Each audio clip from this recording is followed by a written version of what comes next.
Seu intestino funciona direito? Ele é preso ou é solto? Você conhece a doença de Crohn? O que leva ao câncer de intestino? Essas e outras questões sobre problemas no intestino você confere no Saúde em Prática, que começa agora.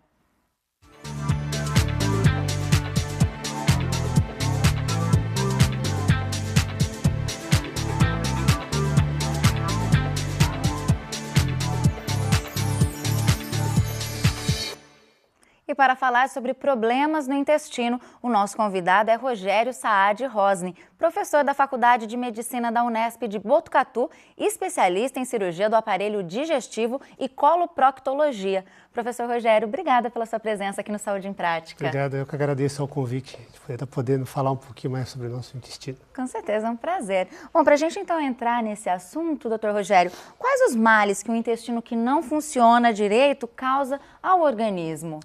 Se a gente pensar do ponto de vista funcional, o nosso intestino, se ele não tem um funcionamento adequado, ou seja, se a gente não consegue eliminar o produto da nossa digestão, isso pode trazer, em termos de sintomas, que seriam os males, desconforto abdominal, uma sensação de peso abdominal, enfim.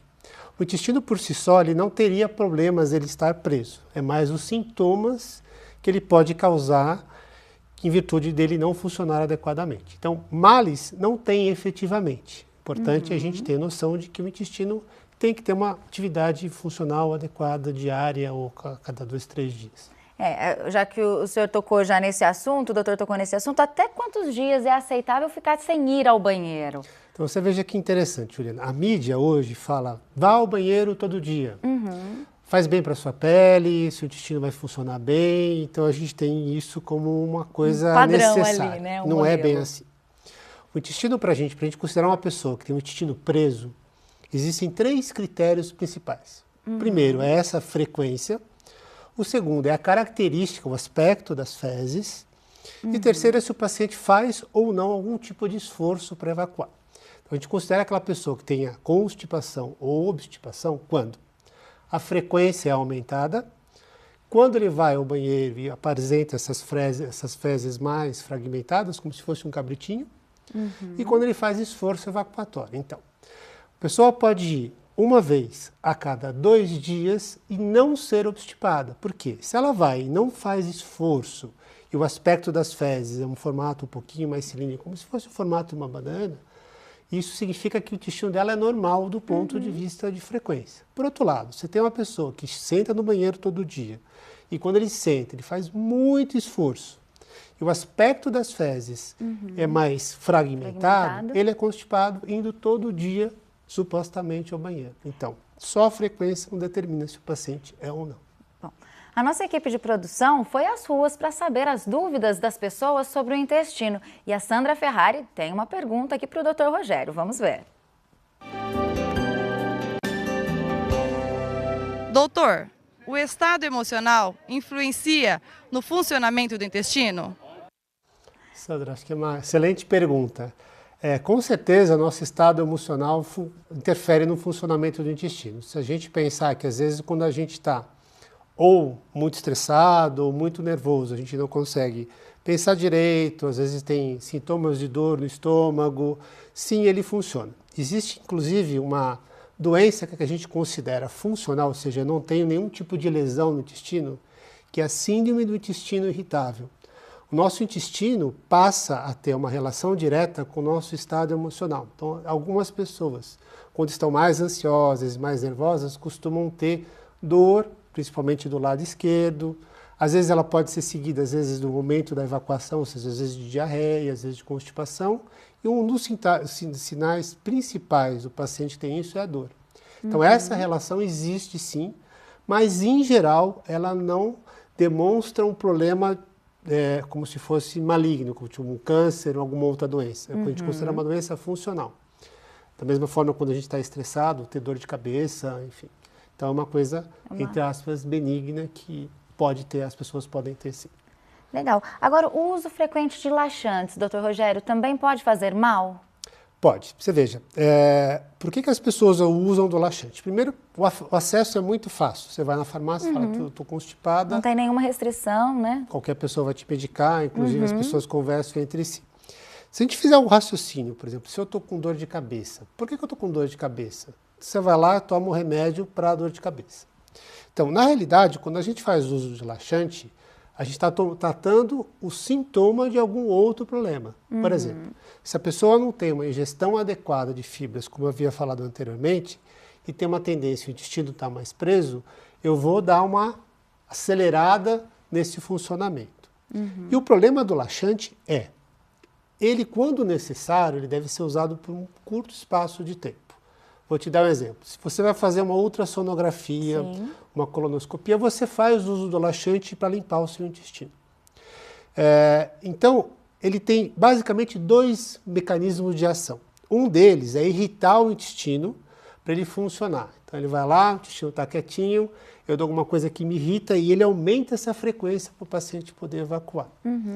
O outro mecanismo de funcionamento, que é outro tipo de laxante, ele puxa um pouquinho da água que a gente tem dentro do intestino.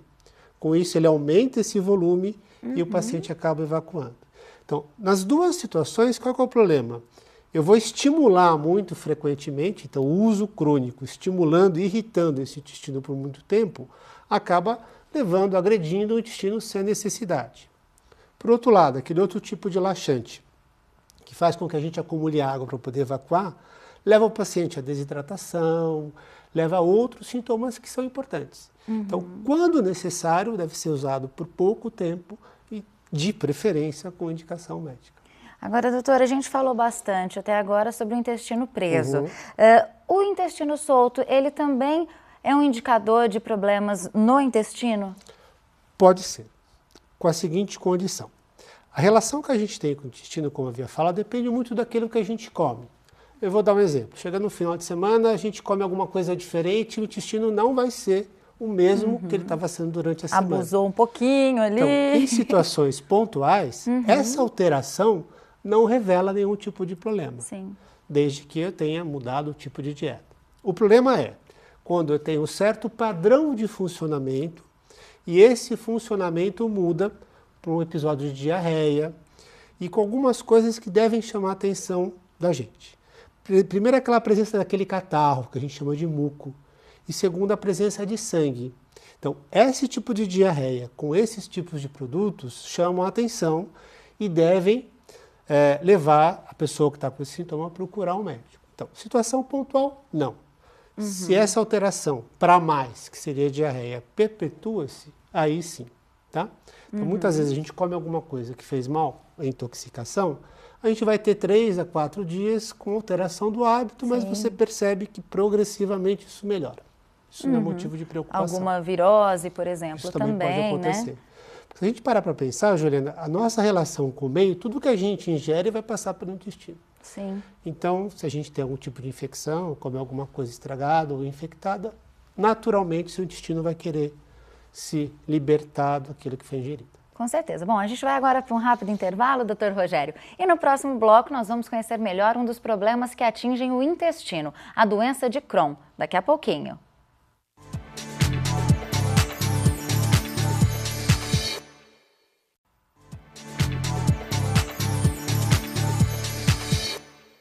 Estamos de volta com Saúde em Prática, hoje falando sobre problemas no intestino. E aqui conosco, tirando as nossas dúvidas, está Rogério Saad Rosni, professor da Faculdade de Medicina da Unesp de Botucatu e especialista em cirurgia do aparelho digestivo e coloproctologia. Mas antes da gente prosseguir, a nossa equipe foi saber o que as pessoas fazem para cuidar da saúde do intestino. A gente vai ver agora. Há muitos anos eu tinha um problema de intestino, mau funcionamento, por vício de alimentação, por não tomar a quantidade certa de água, né? Muito ligado em refrigerante. Aí eu mudei os hábitos alimentares totalmente. Fui buscar, o pessoal chama assim de, que nem uma ração humana que eles chamam, né? Farelo disso, farelo daquilo, linhaça, aquele negócio. Nunca mais tive problema nenhum. Você se alimentar bem, assim, principalmente o leite, eu percebo no leite. Você tomar um copo de leite integral por dia, assim, é um relógio, assim, funciona que é uma beleza. Tento consumir 2 litros de água por dia, que é o mínimo necessário, né? E também faço uso bastante de alimentos integrais, que ajudam no funcionamento do intestino. Como muito mamão, é o que resolve para mim. Acho que as pessoas estão bem ligadas, né, doutor? Pelo menos na alimentação, estão se preocupando. Com certeza. Acho que esse conceito é importante, né? Com certeza. Bom, a gente continuando agora o nosso assunto, doutor. O senhor é um estudioso na doença de Crohn. Explique pra gente o que é essa doença. Tá. A doença de Crohn, assim como a retocolite, são consideradas duas doenças onde eu tenho uma inflamação do intestino. A doença de Crohn, especificamente, é uma inflamação que pode acometer da boca, passando pelo estômago, pelo intestino fino, que a gente chama de delgado, e o intestino grosso, que a gente chama de colo. O que a gente não sabe, infelizmente, da doença de Crohn é por que ela começa. Existem algumas suspeitas, mas o importante, o que é? Ela começa um processo inflamatório que não para mais. Então, esse processo inflamatório traz consequências para o paciente. Um dos sintomas da doença de Crohn é justamente o que a gente tinha comentado antes. Alteração do hábito, ou seja, aquele indivíduo que tinha um hábito regular, ou ele fica com o intestino mais preso, ou ele passa a ter uma diarreia com muco ou com sangue, por um processo inflamatório que se começa e ele não para mais. Tá? Se a gente for fazer um paralelo, ou estudar algumas coisas, por exemplo, quando a gente tem um corte na mão, ela passa por um processo de cicatrização. Você imagina, então, a gente estimular o intestino a continuar com essa inflamação. Então, a doença de Crohn dá esses sintomas. Então, o que é importante a gente saber da doença de Crohn? Primeiro, uma doença intestinal, que tem os sintomas principais, diarreia ou alteração do hábito intestinal com o intestino preso, e que ela, infelizmente, ela não tem cura. A gente consegue diminuir a inflamação. Então, a gente tem dificuldade, efetivamente, primeiro, em diagnosticar e muitas vezes de tratar. Tá? Agora, a doença de Crohn é sinônimo de tumor, doutor? Não. Embora ela tenha um comportamento no sentido de ela poder evoluir para a necessidade de uma cirurgia, que eu vou comentar depois quais são as indicações, ela não tem um caráter de malignidade, ou seja, ela começa o processo inflamatório e esse processo inflamatório fica localizado só no intestino. Não é algo que se espalha. Quando a gente pensa em câncer, ele se espalha. Então, essa característica de malignidade não existe, embora uma porcentagem muito pequena, por volta de 1 ou 2% dos pacientes, podem desenvolver um câncer numa região onde tem a doença de Crohn. Mas essa associação, ela não existe diretamente. Então, até para a gente continuar sabendo mais sobre essa doença, quais são os tratamentos para conseguir combater a doença de Crohn? Vamos fazer um outro paralelo para a gente entender um pouquinho. Acho que a população, de uma maneira geral, já ouviu falar das artrites, que são as inflamações das articulações. Sim. A doença de Crohn é a mesma coisa. Ou seja, eu tenho um processo de inflamação, que é a ite, que seria a colite ou a enterite, que ela continua. Então, os tratamentos se baseiam no quê? Então, dar medicações para controlar esse processo inflamatório. Então, o tratamento se baseia em medicações que eu posso dar por via oral, pela boca, e algumas medicações que eu posso dar por via endovenosa na veia ou subcutâneo para controlar essa inflamação. Ou seja, as doenças, tanto a retocolite como a doença de Crohn, elas não têm, entre aspas, cura. Eu consigo um controle da doença. Aí, quando esse controle não é possível, porque tem paciente que não responde à medicação, estaria indicado, uma das indicações cirúrgicas seria essa, aquele paciente que não responde ao tratamento adequado, e aí você tem esse processo inflamatório continua e obstrui a luz, fecha, e eu preciso ir lá tirar aquele pedaço que está com a inflamação para o paciente poder voltar a funcionar o intestino normalmente. Agora, doutor Rogério, de onde vem a doença? Qual é a causa da doença de Crohn? Tanto a retocolite como a doença de Crohn, existem algumas teorias que explicam isso. Primeiro, a genética. Então, existe uma associação familiar. Então, se você tem parentes que têm a doença, você tem uma chance maior. Segundo, o aspecto emocional, ou seja, aqueles pacientes, como é um processo inflamatório, todo esse aspecto emocional influencia na atividade da doença. Ou seja, se o paciente tem depressão, ansiedade, a tendência é ele ter mais surtos de atividade da doença. Não que isso cause a doença, mas colabora para o quadro clínico. E, por fim, a relação nossa com o meio ambiente. Ou seja, aquilo que a gente ingere pode desencadear esse processo inflamatório e esse processo inflamatório continuar ligado. É igual imaginar que eu liguei a luz de uma sala. Normalmente eu vou lá e desligo a luz. Esse interruptor, na doença inflamatória, na doença de Crohn, na retocolite, ele fica o tempo todo ligado. Então, ele fica com esse processo inflamatório constante. Um dos aspectos bastante interessantes, se a gente for estudar isso no mundo, países subdesenvolvidos, como em desenvolvimento, como é o Brasil, alguns países da África, têm muito pouca incidência dessa doença. Por quê? Uma das teorias é, a gente tem contato com tanta coisa, quer dizer, a criança pôr a mão na terra, entre aspas, a ingestão de um pouco de sujeira, enfim, isso, a partir do momento que se ingere, teria um efeito protetor dentro da nossa mucosa, dentro do nosso intestino. Aquelas crianças que ficam super protegidas, como elas não estão expostas a esses agentes, quando elas estão expostas, é o que liga o interruptor. Então, isso é uma tendência, isso é uma característica dessa doença do ponto de vista de causas. Legal, doutor. Bom, a gente vai conferir agora a segunda parte da nossa enquete. O que as pessoas fazem para cuidar da saúde do intestino? Vamos ver.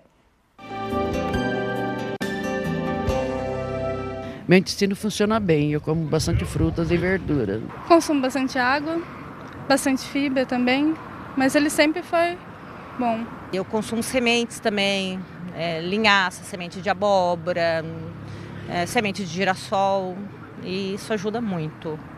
Então, a partir do momento, se eu me alimentar direito, eu não preciso, meu intestino é ótimo. Eu procuro fibra, né? Água, é o básico, acho que é. Meu intestino sempre foi preso, agora com essa vitamina e negócio de exercício, tá ficando melhor. Todo dia tô indo. Eu costumo tomar esses Danones, Activia, agora atualmente estou tomando Yakult.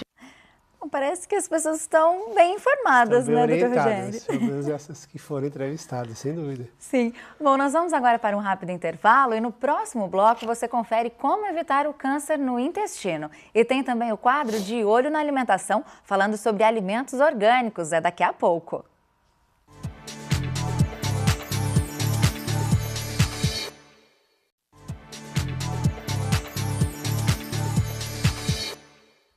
Saúde em Prática está de volta e aqui conosco está Rogério Saad Rosni, professor da Faculdade de Medicina da Unesp de Botucatu e especialista em cirurgia do aparelho digestivo e coloproctologia, tirando as nossas dúvidas sobre problemas no intestino.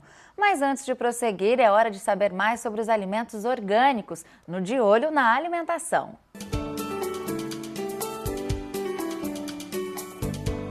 Estar de olho na alimentação significa pensar não somente no alimento que você consome, ter essa consciência de onde ele veio, como ele foi produzido.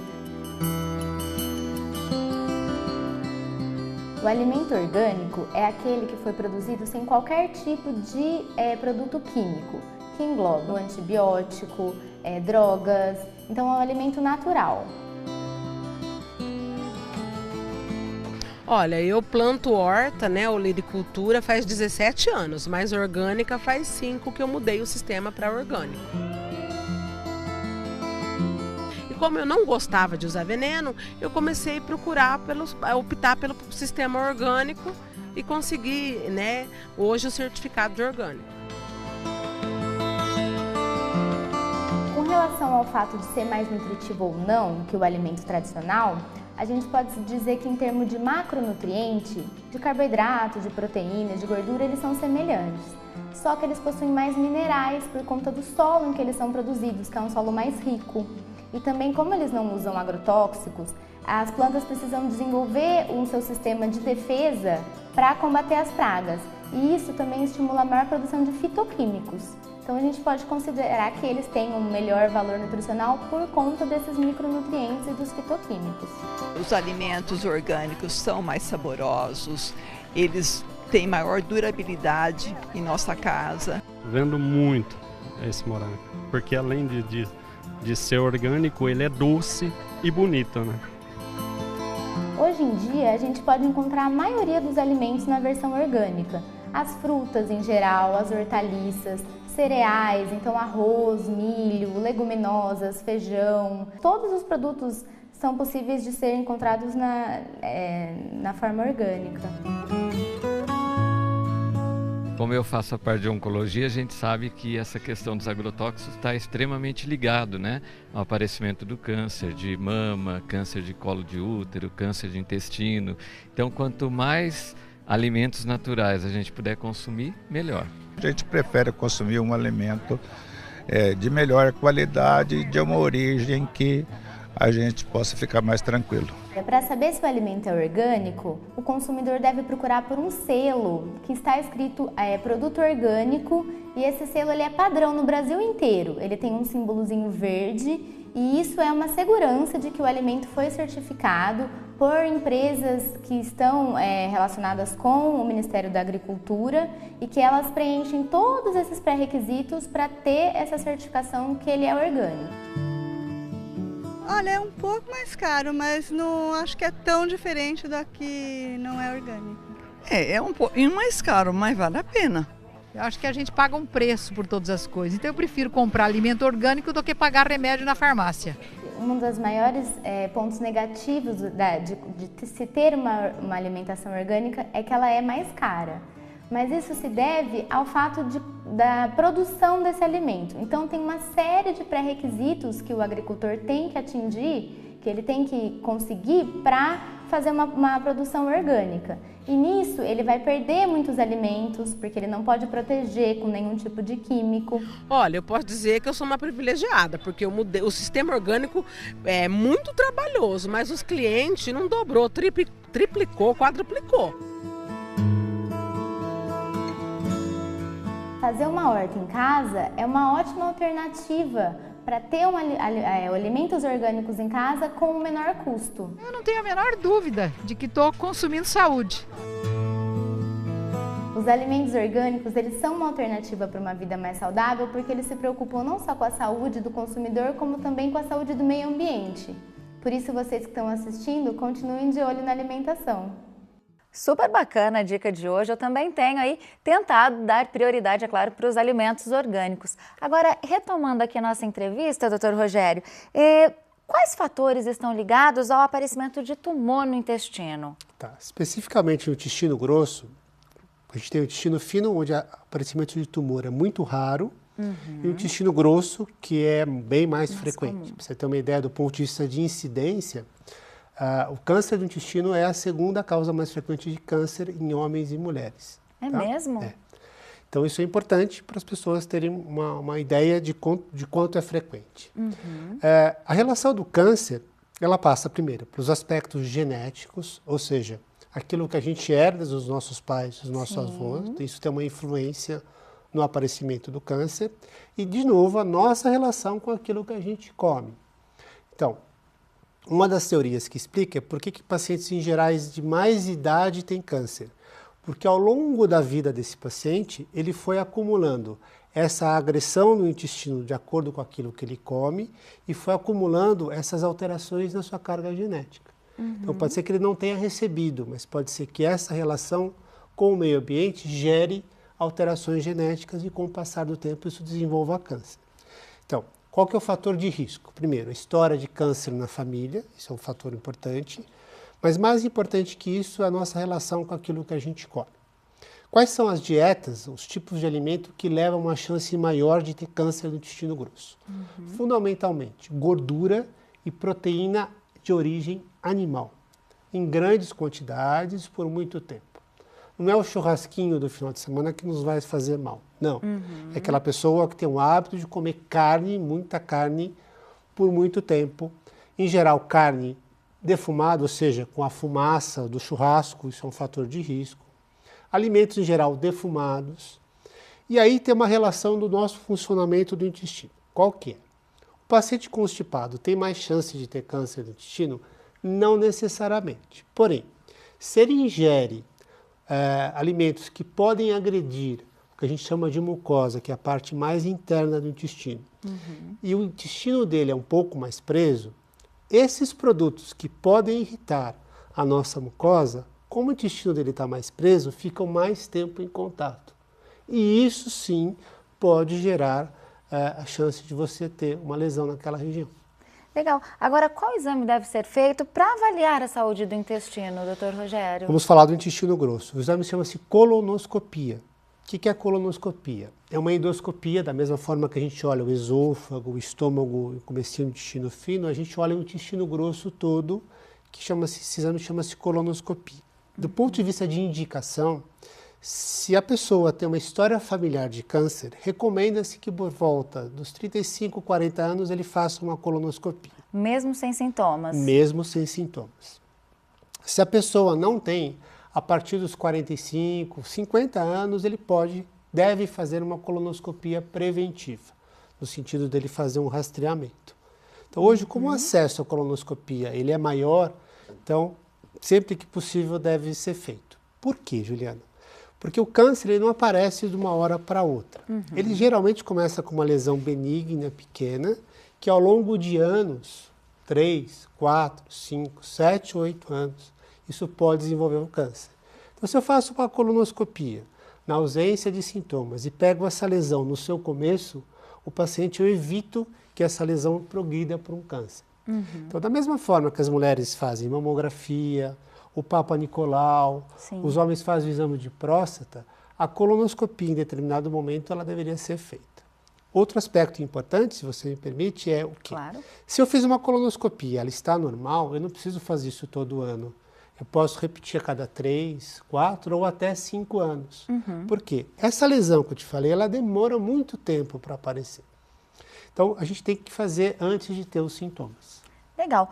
Bom, professor Rogério, a gente tem uma pergunta agora para você, que é do Fernando Machado. Vamos ver.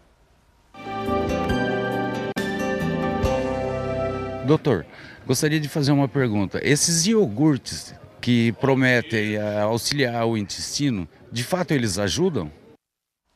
Excelente pergunta, Fernando. A gente estava comentando aqui, a mídia fala para a gente ir ao banheiro todo dia. O iogurte não vai te fazer milagre. O que tem no iogurte? Tem uma bactéria chamada Lactobacillus, que a gente chama de uma bactéria que é probiótica, ou seja, ela estimula a produção e o seu intestino funcionar melhor. Mas só o iogurte por si só, não existe mágica.